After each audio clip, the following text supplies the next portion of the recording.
Y también pues tenemos que decir que es pues una de las personas que publica con asiduidad en la revista Más Allá de la Ciencia. Bruno Cardeñosa, buenas tardes. Hola, muy buenas tardes. ¿Qué tal? ¿Cómo estamos? Estupendamente, encantado por tanto lo que no me merezco, indiscutiblemente, pero es el trabajo fundamentalmente es el de divulgar lo máximo posible lo poco que uno puede aprender sobre un tema en el cual el estancamiento a veces forma parte del mismo enigma, como decíais. Se ha avanzado poco, pero no creo que sea por falta de empeño y dedicación, sino porque la naturaleza misma del fenómeno parece querer conducirnos a eso. Ajá.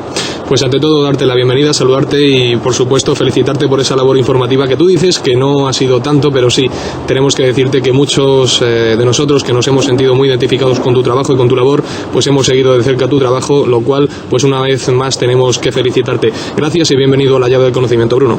Muchas gracias a vosotros.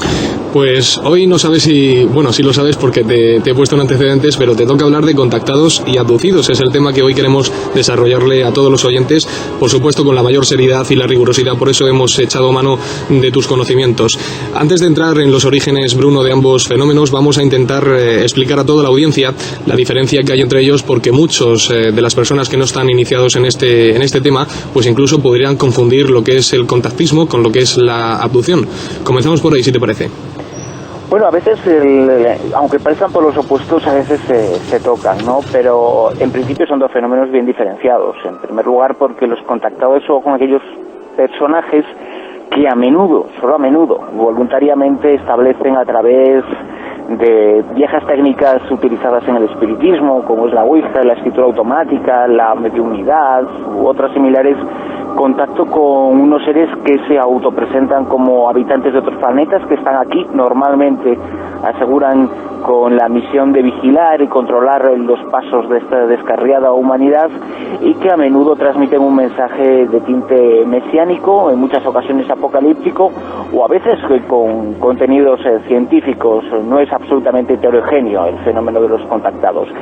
Sí es algo más heterogéneo el fenómeno de los abducidos, aquellos personajes que aseguran, a menudo lo recuerdan bajo regresión hipnótica, que han estado en el interior de un ovni, y una experiencia esta, al contrario que la de los contactados, aparentemente involuntaria, y que ocurre cuando después de un avistamiento ovni, y muchos testigos nos han contado eso, se detectan cómo falta en sus recuerdos media hora, 1 hora, 2 horas, es decir, un tiempo perdido que solo parece ser posible rescatado, solo parece que se deja rescatar gracias a una polémica técnica todavía como es la regresión hipnótica, y es entonces bajo trance cuando relatan lo ocurrido durante ese tiempo perdido, y lo que suelen relatar es cómo penetraron, a menudo forzados, en el interior de un objeto volante no identificado, y cómo allí son sometidos a una especie de chequeo médico y en ocasiones a la implantación de algún tipo de microchip o algo parecido que serviría teóricamente para que los captores, los presuntos extraterrestres, pudieran controlar y monitorizar la vida de los abducidos. Digo que son fenómenos aparentemente diferentes porque en uno se da la voluntariedad y en otro la involuntariedad, pero he dicho que aparente en ambos casos porque cada suceso, aunque se rija por unos parámetros, se diferencia entre sí mucho, y hay ocasiones en las que los abducidos se convierten en contactados, ocasiones en que un contactado ha iniciado su experiencia siendo un abducido o viceversa, ¿no? Yo creo que son dos caras de un mismo fenómeno que se manifiestan a través de diferentes vías, pero que la causa que los provoca probablemente está muy entrelazada, ¿no? Podríamos decir al fin y al cabo que prácticamente una diferencia básica es la introducción de un ser humano, evidentemente, digamos, a una especie de nave para someterlo a cierto tipo de pruebas, y en el lado del contactismo pues podríamos poner que es simplemente pues un encuentro, digamos, informativo, mesiánico o con otro carácter que luego, si quieres, pues podemos ver. Claudio, adelante. Sí, buenas tardes, Bruno, soy Claudio Caballero, y desde luego, una vez que has hecho esta diferenciación, desde luego de una forma totalmente aceptable y que nos ha aclarado muchas cosas, vamos a centrarnos en una cuestión que creo que también es fundamental. El mundo de los contactados, el mundo de los abducidos, corresponden a la época moderna, o como decíamos antes, tenemos hasta algunos vestigios que nos remontan, digamos, a tiempos de Sagradas Escrituras o algo parecido, Bruno. Indiscutiblemente, el fenómeno OVNI en todas sus variantes, y tanto el contactismo como las abducciones son dos de las más destacadas, es un fenómeno que creo que existía ya antes de que el propio ser humano estuviera sobre la faz del planeta, y que por lo tanto nos ha acompañado desde siempre. En los antiguos libros que se escribían sobre piedra y que son las pinturas rupestres como las de Altamira, encontramos representaciones de lo que hoy podríamos identificar como objetos volantes no identificados.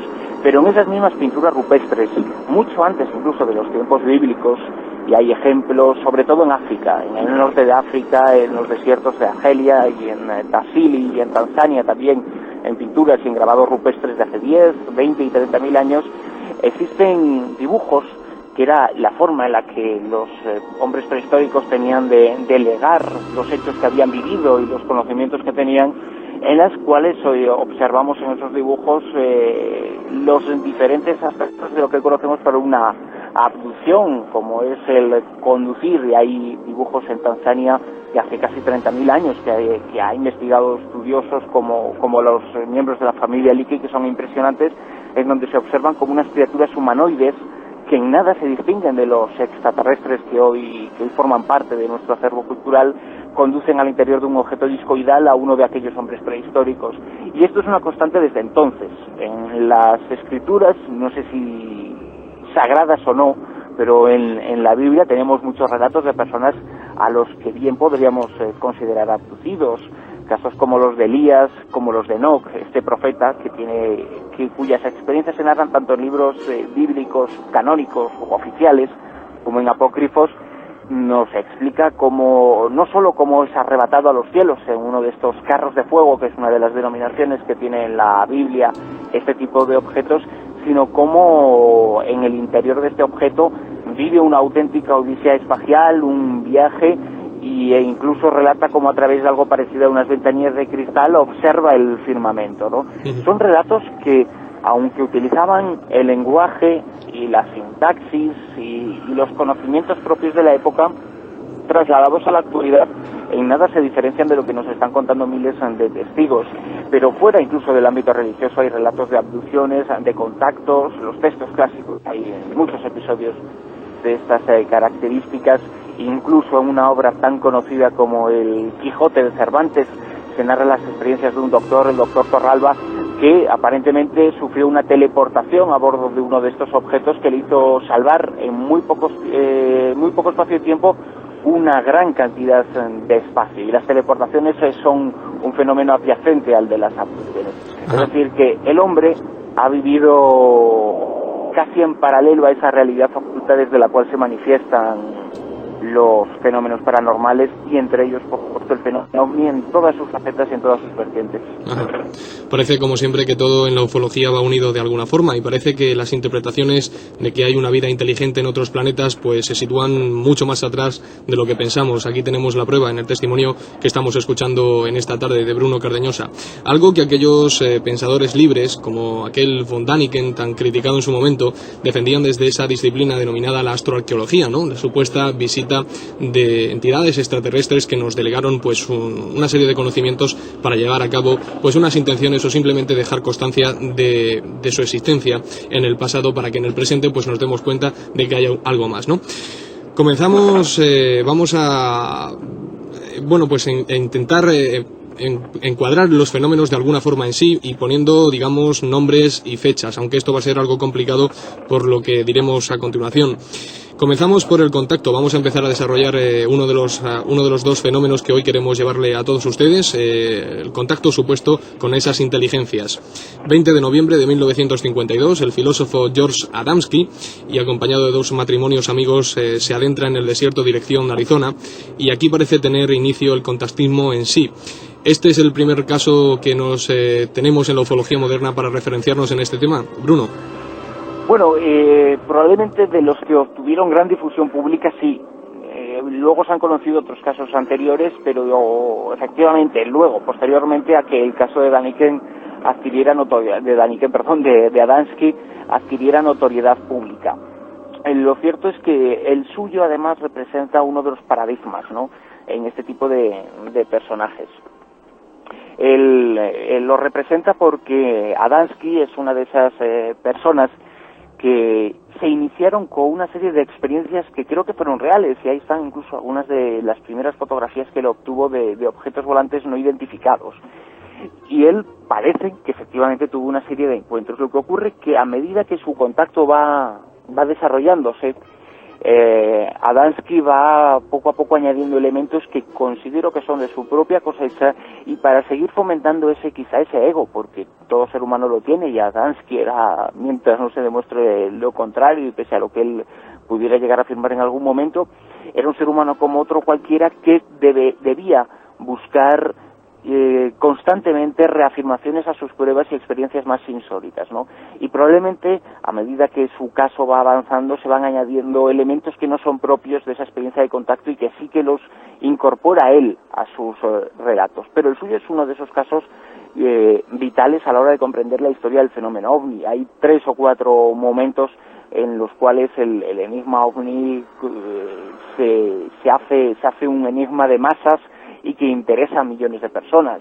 A raíz de los avistamientos del año 47 en Estados Unidos esto ocurre y es un hecho, pero sin la figura de Adamski, que aparece 5 años después de los primeros avistamientos, no se comprendería el resto de la historia del fenómeno OVNI, porque él pone origen a estos seres, dicen que vienen de otros mundos, y pone sobre la mesa una inquietud que era latente en la sociedad norteamericana de entonces, el miedo al futuro, y los extraterrestres un poco dan una solución positiva en sus mensajes a Daniken a ese miedo al futuro que está representado por ese periodo tan conflictivo como era la Guerra Fría, que entonces comenzaba a vivirse, y el progresivo y terrible aumento del desarrollo de la energía nuclear dirigida con fines militares. Y el fenómeno del contactismo, y Adamski como el máximo representante de los contactados de esa primera época, abre, al menos en la mente de muchísimas personas, una puerta a la esperanza y una confianza, la confianza en que hay alguien ahí fuera que parece velar por nosotros. Eso es lo que transmite. No sé si es la realidad o no, pero lo importante es lo que se transmite y el pozo que deja en la ufología mundial esa experiencia. Ajá, desde luego que sí, una experiencia que no se puso en duda, por lo menos por la gran mayoría de expertos en la materia. Lo que sí se puso en duda, y aprovechando el eco de lo que decías en el tema de los aditivos al fenómeno de Adamski o al contacto de Adamski, lo que sí se ha puesto en duda, Bruno, es las fotografías del ovni adamskiano tan famoso que aparecían, que incluso se llegaban a decir que eran las típicas tapaderas de aquellas neveras antiguas americanas. Sí. Efectivamente, el caso de todos los casos de esa época presentan muchas dudas al respecto, porque insistimos en que el fenómeno estaba naciendo y emergiendo en la sociedad norteamericana, porque todavía en la sociedad europea, en algunos países como Francia sí, pero en otros lugares todavía no, el fenómeno estaba emergiendo y se utilizaba el tema OVNI desde muchas partes. Uno como tapadera para otro tipo de experimentos, también como maniobra de disuasión social del interés público, se dirigía hacia otros lugares y hacia otros temas. Y también es cierto que los servicios de inteligencia utilizaron muy bien en esos primeros años el fenómeno OVNI para otro tipo de maniobras, independientemente de que esos servicios de inteligencia estuvieran capacitados o estuvieran en poder de información suficientemente relevante como para saber si el enigma respondía a una realidad o no. Ya entonces había ocurrido el famoso suceso de Roswell y es de suponer que las autoridades estaban al tanto de ello.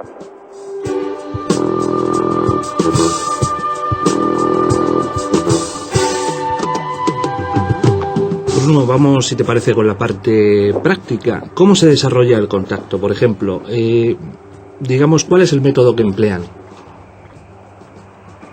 Hay, como decimos, muchos modos, ¿no? En los primeros casos lo que es un encuentro a veces vis a vis personal, es el caso de Adamski. Luego están otro tipo de sucesos en los cuales el asunto se complica y bastante, ¿no? Y porque lo que se utilizan son técnicas propias del espiritismo, como la escritura automática que hizo famosa la misión Rama y que se venía utilizando desde el siglo XIX en las prácticas espíritas. La Ouija también ha sido empleada en reiteradas ocasiones por los contactados. El mediumismo, el trance, el clásico trance espírita también ha sido utilizado en numerosas ocasiones, ¿no? Por las personas que dicen estar en contacto con seres de otros mundos, o a veces simple y puramente las experiencias de inspiración, porque algunos de esos personajes, los contactados, directamente se presentan como unos inspirados y como unos meros instrumentos físicos a través de los cuales hablan o se expresan este tipo de entidades de otros mundos.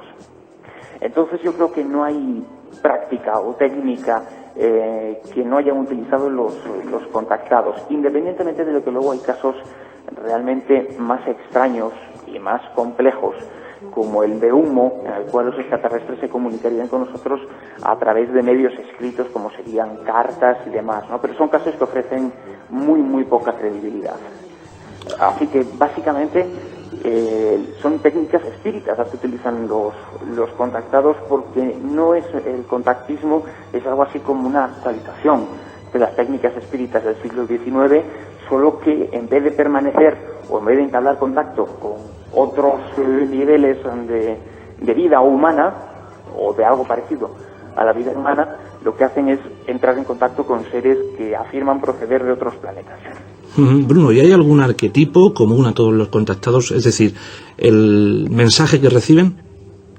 El mensaje que reciben fundamentalmente en el 80% de los casos es mesiánico, es decir, los extraterrestres se nos presentan como unos salvadores, como unos visitantes, y más que visitantes, como unos vigilantes de nuestro devenir humano, ¿no?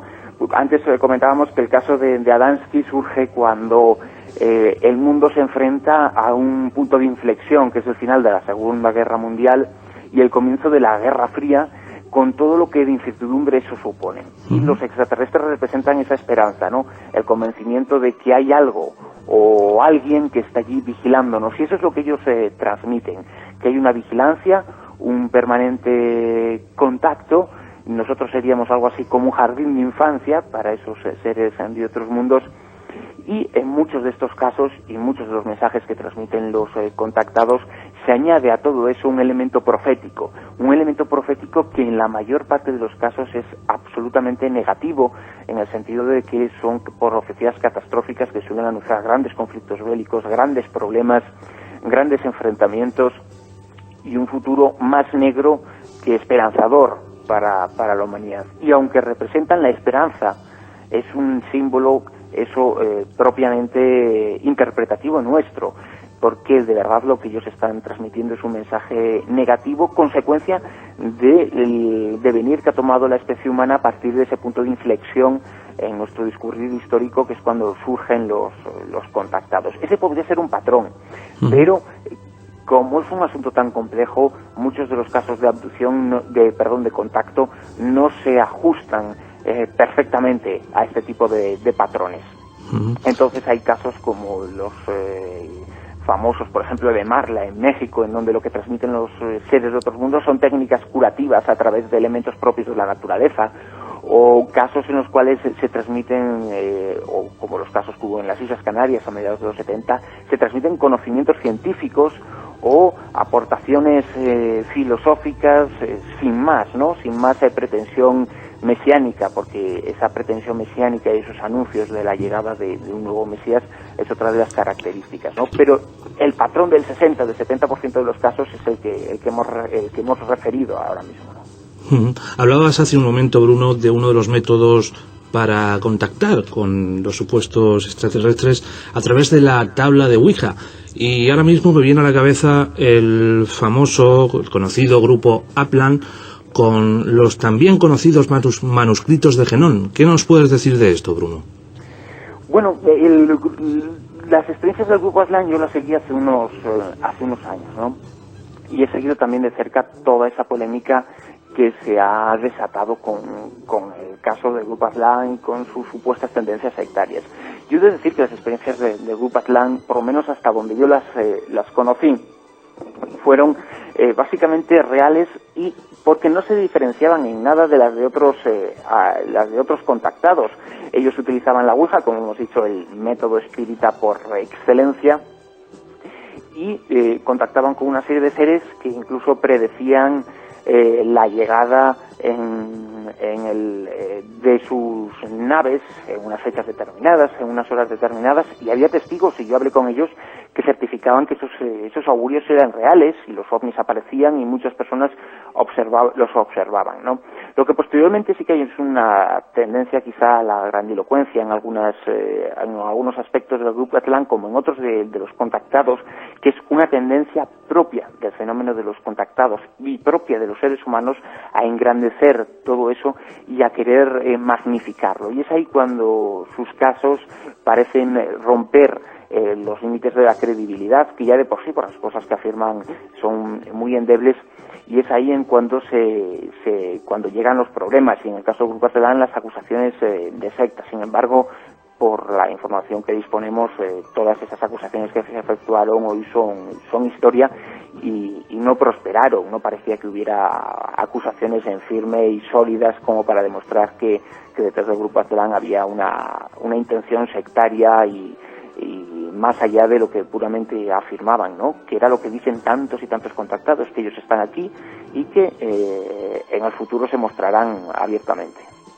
Claro, lo que sucede, Bruno, y también en referencia a lo que hacía referencia, valga la redundancia, Claudio, es que lo que sucede es que el método de la Ouija, en este caso, y haciendo referencia precisamente al Grupo Aztlán, no recuerdo bien si en el año 89 o 90, a través de una sesión Ouija, este grupo, pues supuestamente recibía información de un supuesto extraterrestre para que, digamos, convocaran en el Valle de Ucanca, no sé si conoces aquel fantástico, digamos, entre comillas, montaje, donde en el Teide, en Tenerife, pues se convocaron a muchísimas personas, incluso la Guardia Civil se vio en la grave situación de que si hubiera sucedido algo en el momento para evacuar a los cientos de personas que se habían convocado allí, precisamente por este grupo, y todo esto fue, pues eso, entre comillas, un montaje, porque precisamente allí no apareció nada, y luego este grupo nuevamente dio la cara diciendo que efectivamente que se habían puesto nuevamente en contacto estas entidades con ellos, diciéndole que habían sufrido un fallo técnico en la nave y que por eso no habían podido aparecer. Yo creo que esto es un caso, un ejemplo claro de saber más o menos, y siempre desde el punto de vista un poco sin estar ni a favor ni en contra, pero sí por poner en antecedentes a los oyentes para que sepamos claramente con quién nos estamos jugando el dinero. ¿Con eso qué significa? ¿Que el contacto no es fiable? Pues no, ni mucho menos. Lo que pasa es que, como está diciendo nuestro invitado Bruno Cardeñosa, pues son cosas que no han trascendido lo suficiente y que se han dejado pues justo en el lugar donde les corresponde, simplemente como anécdotas que han quedado ahí y que se quitan o se ponen credibilidad según las personas que las vean. Hay muchos más casos, Bruno. ¿Qué opinión te merece el caso de Eugenio Siragusa y la fraternidad cósmica?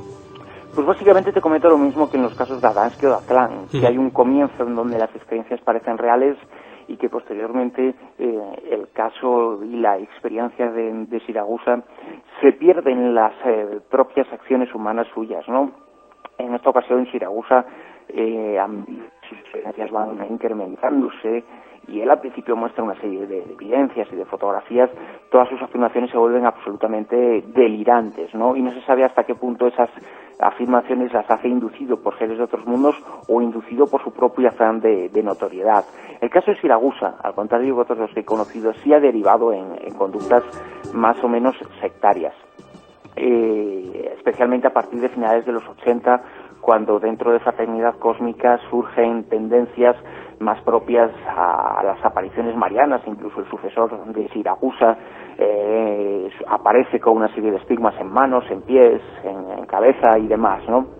Entonces, lo que aparentemente percibimos después de la investigación es que esos estigmas no responden más que a una manifestación física de una serie de creencias muy fuertes, muy arraigadas, pero no a un fenómeno paranormal en sí. Y también detectamos que sus profecías mesiánicas han deparado en en conductas dentro de sus seguidores preocupantes, como era el construir refugios para esperar el fin del mundo. Muchas de estas personas llegaron a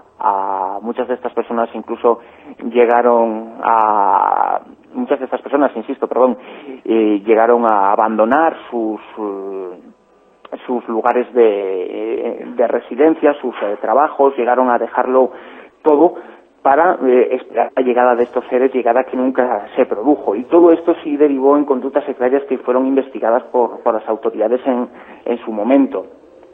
Entonces, lamentablemente, eso es lo que ocurrió con casos como el de Siragusa, como con muchos de los grupúsculos relacionados con Misión Rama, que no era un grupo tan homogéneo como Fraternidad Cósmica, sino que hubo muchísimos, como su propio nombre indica, muchísimos ramajes dentro del árbol original de lo que era la Misión Rama, ¿no?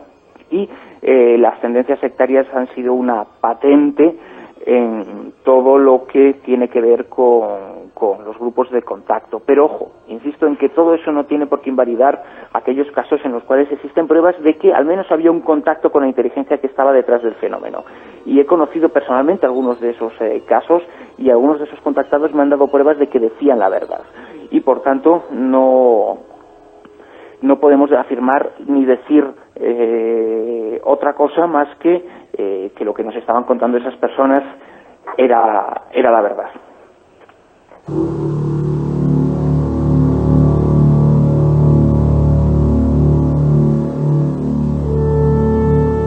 Abre las puertas a lo desconocido.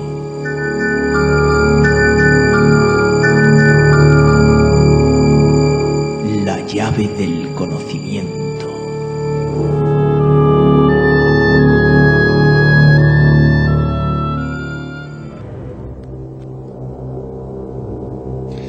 Estamos en la llave del conocimiento, amigos oyentes, hablando de contactados y también de abducidos, y tenemos que hacer referencia a un dato muy importante que no queremos que se nos escape, y es un agradecimiento a la gran labor que está llevando en esta tarde Bruno Cardeñosa, porque a pesar de tener que estar realizando otras labores, pues está con todos nosotros y con todos ustedes, y es una cosa que tenemos que agradecer a nuestro invitado, Bruno Cardeñosa. Vamos a cambiar el tercio, vamos a apoyarnos ahora en otro de los fenómenos que también decíamos y prometíamos que íbamos a abordar, como es el tema de las abducciones. Adelante, Claudio. Pues sí, efectivamente, lo vamos a hacer muy grosso modo, porque desde luego prácticamente nos hemos quedado sin tiempo.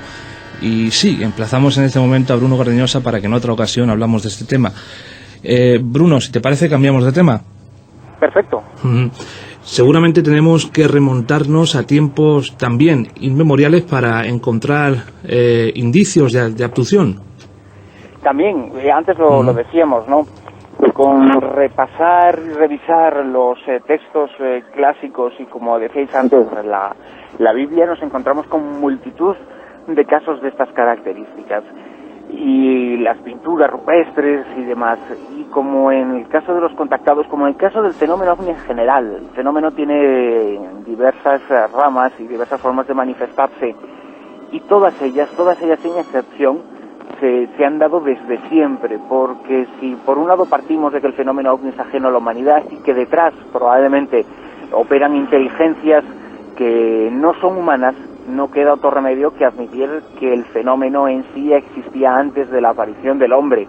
Y yo creo que desde que el hombre es hombre ha estado acompañándonos. No sé si cediéndonos sus conocimientos, como afirmaba, antes lo mencionabais, como afirmaba tantas veces en sus obras clásicas Erich von Däniken, pero sí dejando muestras de su presencia. Probablemente no nos cedieron más conocimiento que algunas pequeñas pistas, y no me refiero precisamente a las pistas de Nazca, que son cualquier cosa, es una prueba de visita de seres de otros mundos en el pasado, pero sí algunos pequeños indicios, algunas pequeñas carreteras sobre las cuales la humanidad podía caminar en el futuro hacia lo que actualmente se ha convertido en el Homo sapiens. No olvidemos que en nuestra historia, como especie humana, como especie animal que somos, hemos pasado por diferentes eslabones perdidos, se les llama en antropología, pero hemos pasado por diferentes periodos en los cuales nosotros hemos aumentado de inteligencia y de capacidad de forma prodigiosa. En periodos muy cortos de tiempo hemos dado grandes saltos, ¿no?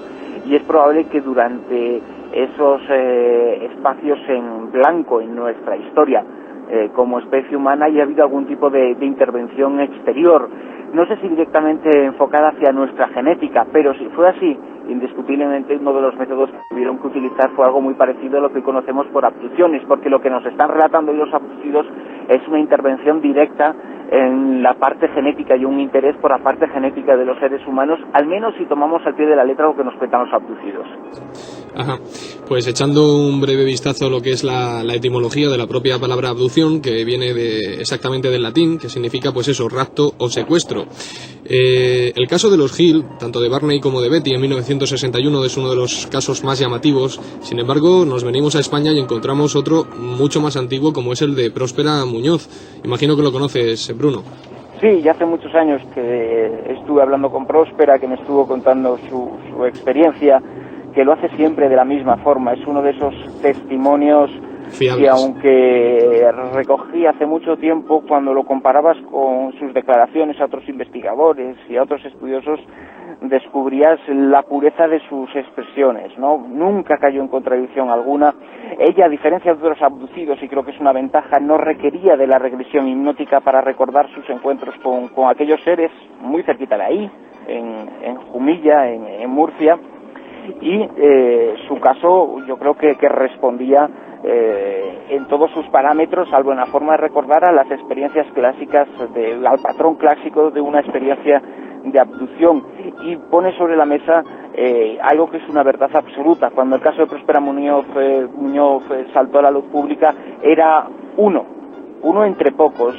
Sin embargo, con el paso de los años, y quizá como consecuencia de que mujeres como ella se hayan decidido a dar a conocer sus experiencias, otros muchos individuos, hombres y mujeres de toda clase, de toda condición, de toda situación, han confesado experiencias similares. Creo que dentro del fenómeno OVNI, y en aquellos casos que tocan directamente al ser humano, porque quien tiene un encuentro con un OVNI, o el piloto que lo observa en pleno vuelo, o el pastor que observa el aterrizaje, no interviene, digamos, en el sentido directamente humano en nosotros, ¿no? Pero el caso de los abducidos es una experiencia absolutamente humana y absolutamente personal, y es una experiencia mucho más extendida de lo que nos imaginamos, mucho más incluso que en los casos de los contactados, en donde hay muchas más dudas. Sin embargo, afirmar que eres o que has sido abducido por seres de otros mundos implica un estigma social mucho más importante y mucho más grave que el afirmar estar en contacto. Y afirmar estar en contacto, en principio, con seres de otros mundos se nos antoja como algo provechoso y bueno, y sin embargo los abducidos son personas que han sufrido, al menos en tiempos inmediatamente posteriores a su experiencia, unos traumas muy similares a los que sufren todas aquellas personas que han sufrido o que han vivido algún tipo de violación o de trauma muy, muy fuerte, y por tanto confesar las experiencias de abducción es algo que honra a quienes lo hacen, y sin embargo muchos lo han hecho, millones de personas en todo el mundo las han vivido. Lo que ocurre es que todavía estamos investigando y seguimos sin saber a ciencia cierta a qué responden este tipo de experiencias, si a una experiencia puramente mental o a una experiencia en la cual hay una intervención ajena a nosotros, o a ambas cosas a la vez, porque dentro del fenómeno OVNI las fronteras de lo físico, de lo inmaterial, de lo mental y de lo que no es lo mental son extraordinariamente difusas, y más en el fenómeno de la abducción, porque muchos de estos personajes que nos cuentan experiencias de abducción, a veces ni ellos mismos están seguros de si lo han vivido en realidad o si lo han soñado, y para estar seguro a veces tienen que comprobar cómo en su cuerpo han quedado pruebas físicas de su experiencia, experiencias que les atestiguan a ellos mismos, sobre todo, que son los que necesitan tener el refrendo a lo que creen haber vivido, y ellos mismos, estas pruebas son las que les convencen de que de verdad han vivido una experiencia fuera de lo normal, pero cada vez más común. Ajá. Ahí tenemos también las pruebas típicas de los famosos implantes, aquellos que estaban, digamos, rodeados de una membrana negra y fuerte, con una especie de núcleo magnetizado. Hay otras cosas que no queremos que se nos escapen, y es que, desde luego, cuando la leyenda o cuando el río suena, pues agua lleva, se suele decir, ¿verdad? Y cuando surge una leyenda, pues siempre hay una realidad subyacente en lo que es el inicio de esa leyenda.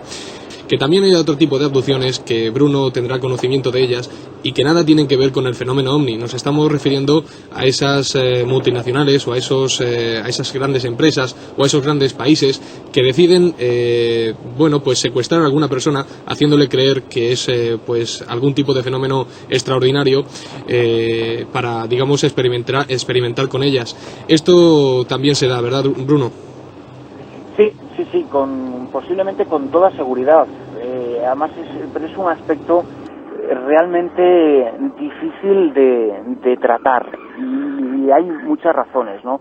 No sabemos exactamente a qué se deben muchas de las experiencias de abducción, y sí que existe una certeza por diferentes indicios de que posiblemente detrás de algunos casos lo que hayan son inteligencias muy terrestres. Hay una serie de anacronismos tecnológicos en las experiencias de abducción ciertamente inquietantes, ¿no? Los elementos quirúrgicos que utilizan los supuestos captores, a los que hemos de imaginarles una tecnología más allá de lo común, años luz más desarrollada que la nuestra, casualmente esa tecnología que ellos utilizan para sus análisis médicos de los abducidos es una tecnología que nosotros dejamos de utilizar hace décadas, ¿no? Y cuesta creer que seres que procedan de otros planetas vengan aquí con una tecnología propia de los años 60, ¿no?